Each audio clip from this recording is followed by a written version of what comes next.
안녕하세요. 역사가 뚫린다, 성경이 보인다. 역사 드라마로 읽는 성경 신약편 강의 계속하겠습니다. 저희가 사복음서 예수님의 생애를 예수님의 탄생부터 십자가의 죽으심, 부활, 승천까지 연대기 순으로 따라가면서 복음서를 편집해서 한번 살펴보고 있습니다. 공생 1년차까지 마쳤고요. 그 이후에 좀 살펴봐야 될 몇 가지 주제, 저희들이 메시아 대망사상 살펴봤고요. 오늘은 지난 시간에 이어서 예수님 당시에 4개의 종교 정당, 사색 당파에 대해서 살펴보도록 하겠습니다. 지난 시간에는 바리새파에 대해서 살펴봤는데 오늘은 사두개파, 그의 대척점에 있었던 사두개파에 대해서 보려고 합니다. 자, 오늘 예수님 시대의 사색 당파 싸움, 자, 바리새파, 에세네파, 열심당, 사두개파 이렇게 있었다.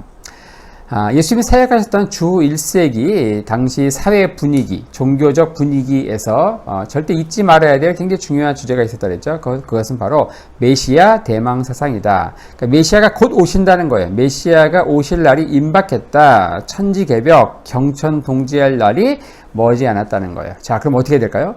메시아의 오실 날을 대비해서 뭔가 준비해야 될 거 아니에요. 그럼 뭘 가장 먼저 해야 되는가? 뭐가 가장 중요한가? 그거에 있어서 자, 바리새파 같은 경우는 율법을 준수하는 거.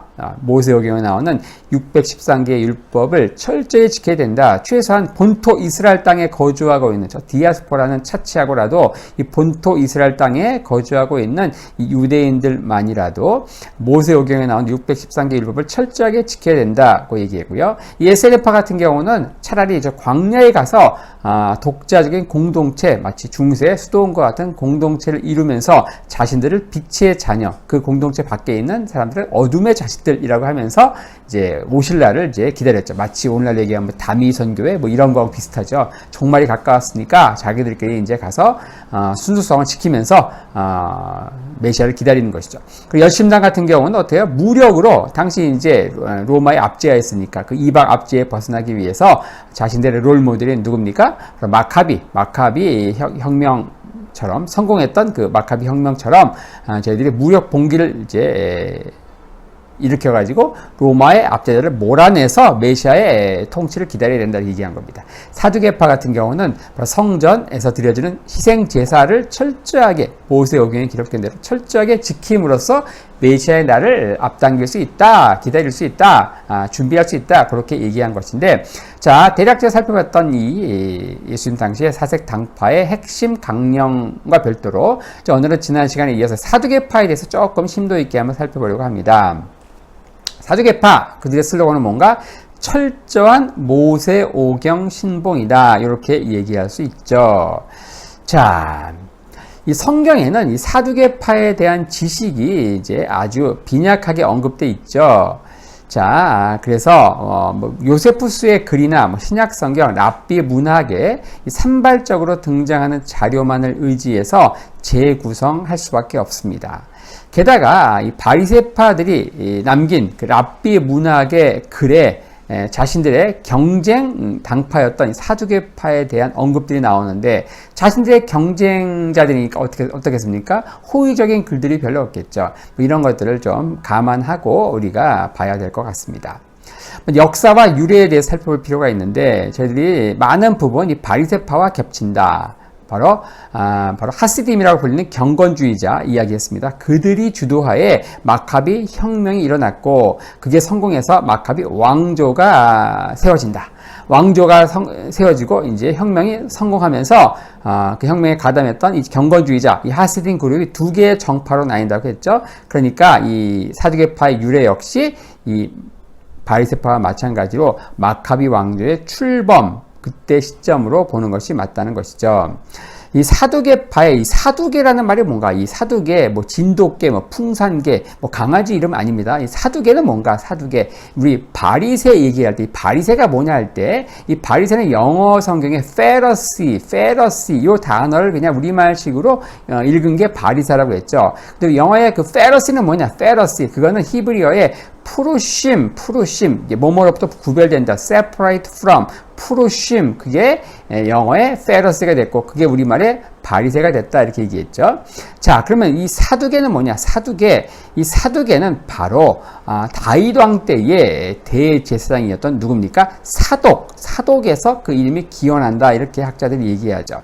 이 사독을 뭐라고 하는가? 히브리어로 이 사독을 짜독이라고 하죠. 짜독. 그래서 이 사두개에는 쭈두킴 사독의 복수형입니다. 쭈두킴 이렇게 이야기합니다. 그래서 바리새에는 푸르심, 사두개에는 쭈두킴 이렇게 얘기하죠. 요게 이제 영어로는 Pharisee and Sadducee.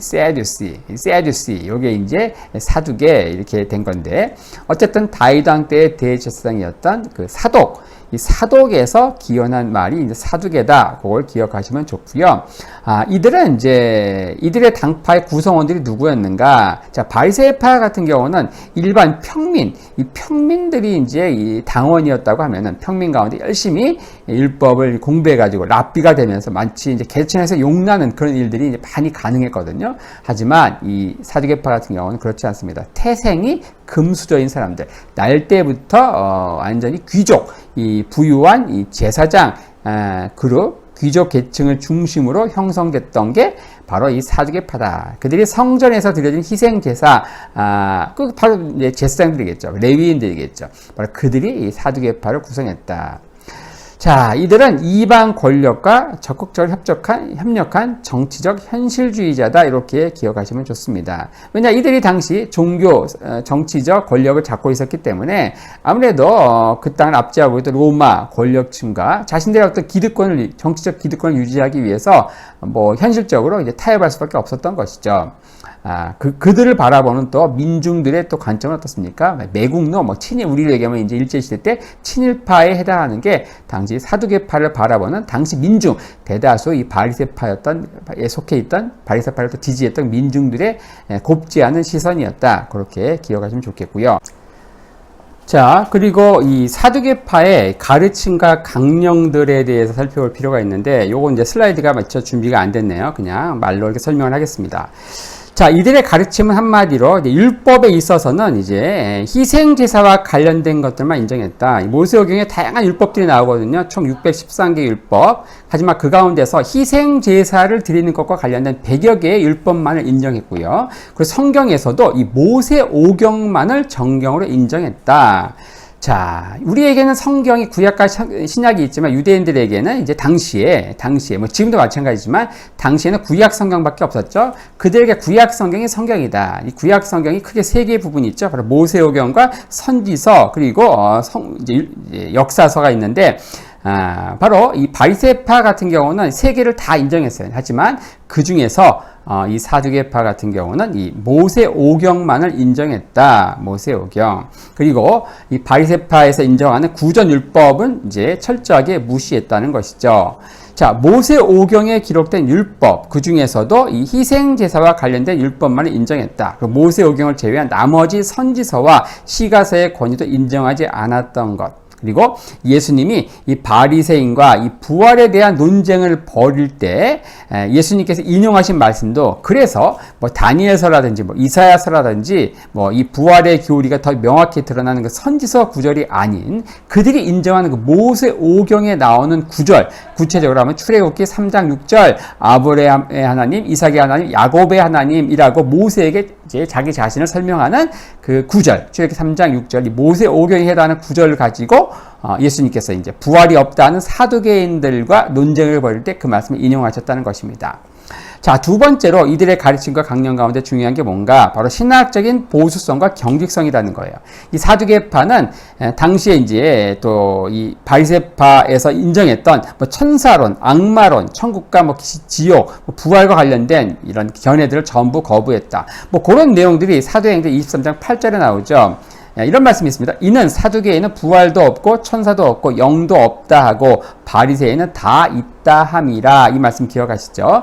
자, 이 말씀에 기초해서 이들은 철저하게 이제 당시 새롭게 부각되었던 이런 그 새로운 급진적인 견해들은 전부 거부했다는 것을 이제 기억하시면 좋겠습니다.